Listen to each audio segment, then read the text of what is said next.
It's just like any other MrBeast video. Like, it's not the most unique thing ever, but it's also not terrible. Like, people online are acting like he recreated the Holocaust, and like it's just an average show. It's okay. You're gonna watch it, you're gonna be entertained, you're gonna like it, and then you're gonna forget about it 5 minutes later. Exactly the same as his content on YouTube.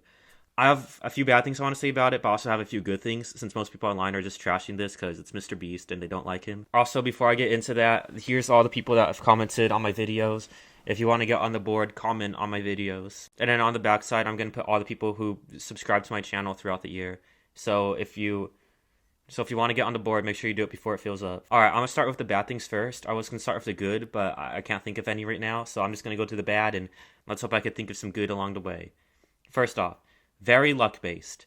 I don't like there's so many luck-based challenges. People quit their jobs to be here. They put a lot into it, and think like there's some very talented people out there. Some of them are probably really creative. You could have had the most like talented creative person who like put their all into the video and would have won, but then they get out because someone they're grouped up with wants to get out, and because the challenge is if one person gets out, 50 people get out, and so they don't even have a fair chance. And it's kind of annoying. And I know he did that because he brought in 2,000 people because he's MrBeast, he has to be the biggest, and so he wanted to do the biggest show, have 2,000 people, but you can't. He even said so himself, like logistically, 2,000 people is just too much. Like, how are you going to feed 2,000 people?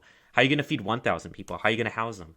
And so it makes sense that he wanted to cut down the numbers as fast as possible, but I just don't like the way he did it. Because it's like I said, people quit their jobs to be here. Like, this is a big thing. $5 million is life-changing money. That's generational wealth. And so the fact that you could get out because someone else wanted to get out, or you're in a row and someone else in your row wants to get out, and so they get the money and then you have to go home empty-handed is just so annoying. Number two, I would say the challenges aren't really that creative.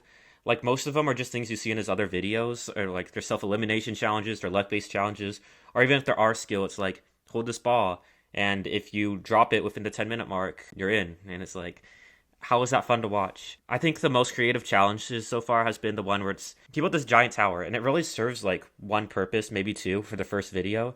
And you could tell that like he kind of ran out of ideas for it, but he spent so much money making it that he wanted to use it more than once. And so the first challenges in the tower is like, actually even the first challenge in the tower doesn't make sense. The only challenge that I think needs the tower is the one where the balls are trickling down into holes, and then like you need like someone in your team needs to like, catch the ball. And I thought that was the most creative, and I thought it was like the best use of the tower. The rest of them is like there's 4 stories, and then he brings out each group one at a time, and so you don't need 4 stories. It could have just been a 1-story tower, but I guess he built the tower because he thought it looked cool. Also, this is the same tower that a wall fell down and supposedly crushed somebody. And then after that, like the only other challenge I think he uses it for is oh yeah, he had him stand at the top and throw something into.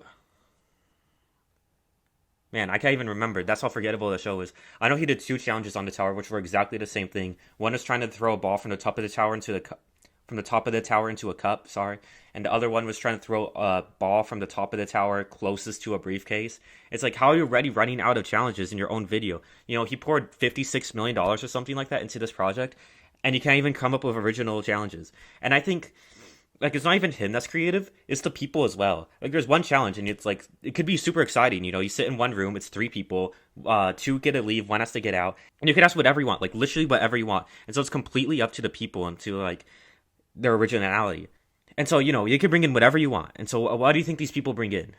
Well, some of them just spend the whole time crying and not doing anything and just staring at the wall like, oh, I don't want to get out.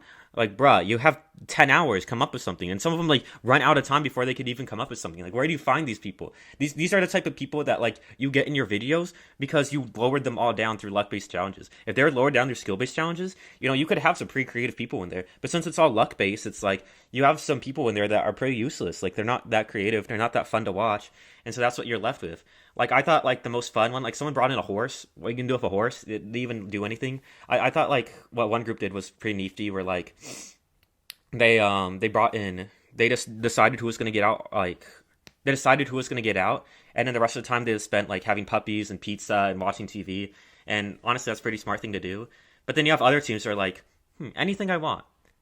I want giant dice. You can bring in anything. Like, I want dice. I want a game of cards. I want Monopoly. It's like, who are these people? Where do you find these people? These gotta be the most boring, like, people ever. Oh, sorry. Like, I'm thinking if I was there, I'd be like, okay, I want 3 PCs, 3 desks, 3 monitors, and I want Fortnite installed on all of them, 3 gaming chairs. We're all gonna play a round of Fortnite. Each of us could pick our own game, and then we're gonna tally up all the scores at the end. Like, say, like, and then we could tally up all the scores at the end. And like I would choose like Fortnite. I'm not even good at Fortnite. I think that'd be fun, and I think it'd be funny. Or even that, like, cause even that's not creative. I'd be like, anything you want, and then, damn, what would I bring? I don't know, but if I had 10 hours to think about this, I'd bring in something more creative. And what else? Oh yeah, the show is just not funny at all. Like, say what you want about Chris, but OG Mr. Beast, OG Chris, those videos are so funny. Like, I used to really enjoy watching Mr. Beast, like, all his old videos up to, like, I don't know, 2019, 2020, whenever he got super corporate. And I don't know, like, Chris just brought a certain energy to that, like, group, you know? And now that he's gone, or she's gone, they're gone, the whole team just seems like he had like who do you replace him with? Carl Nolan? Like they're fine people, they're nice people, I guess, but like they're just not funny. Like the whole show, you know, people even like point this out. It has Marvel level humor. Like it's just not funny. Like they come up with the most unfunny jokes ever. Like you'll watch like a mom with 3 children who's struggling with like her financial income, try to compete her hardest against like a 20-year-old who's like way more athletic than her, and then you'll watch them lose in the most boring challenge in the most boring luck-based challenge ever, and then you'll get hit with a Marvel quip after that, like whoa, guess she's not eating tonight. And so yeah, that's just like minor gripes like that, like just small little things, you know. Overall, I'd say this show's like a 5 out of 10. Oh shoot, I was supposed to say nice things about this too. You won't. At least it's still entertaining. You know, you feel like really bad for the people. Like you could tell Mr. Beast was really inspired by Squid Games, and Squid Games was like really like the whole show is like telling you how terrible this idea this is. And for some reason, most people watch Squid Games and are like, whoa, that's terrible what these people had to go through. I can't believe there's monsters like that actually in the world. And Mr. Beast was like, I have an idea. I'm gonna make this in real life. Like, bro, no one's asking for this in real life. This isn't a good thing. Like, having people compete for, like, money. Like, I don't know. I just think it's really messed up that people are competing for this much money, and it's, like, so many luck-based challenges. It's, like, luck-based challenges should not be a thing when you're competing for this much money. And also, I don't know. Mr. Beast is just so annoying. I forgot to mention this. The whole video, he's like, did I mention this is the biggest number of contestants? Did I mention this is the biggest amount of money ever given out? Did I mention that I have the biggest... And then he's always like doing that little key dangling, like dangling those keys in front of you. Like, oh, by the way, next video. Like, this video is really boring, but next video is my favorite video. I love next video. You should watch next video. I'm giving away a private island later in this challenge. I love private islands. You'll love private islands too. It's like...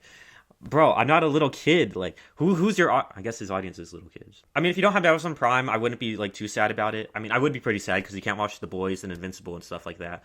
But, you know, if you want to get Amazon Prime to watch Beast Games, personally, it wouldn't be that big of a deal to me. The show's mid. It's just, like, his videos, but... You know, more money. Personally, I don't even have Amazon Prime. I'm streaming it illegally. And I feel like I still feel cheated. I'm watching that shit for free, and I still feel like I should, like, get my money back. Unless Mr. Beast is watching this. Mr. Beast, if anyone in the crew is watching this, I loved it. I loved it. Please put me in a video. Please put me in a video, Mr. Beast. Like, guys, please subscribe. I need to make this my job. I'm so sick of being unemployed. I'm doing unemployed stuff like watching Beast Game. Generally, if you have a choice, watch Squid Games instead. Squid Games is like 10 times better. I know it's not real people, but I don't know if it should be real people. I'm gonna be honest. Or if it is real people, just make it more like not sucky. Make it better. Alright, anyways, comment on the videos. Thank you. Sorry for pointing at you. Is that bad? Thank you for watching, and I'll see you. Whenever I post again. Also, thank you for the 1,000 views on the last video.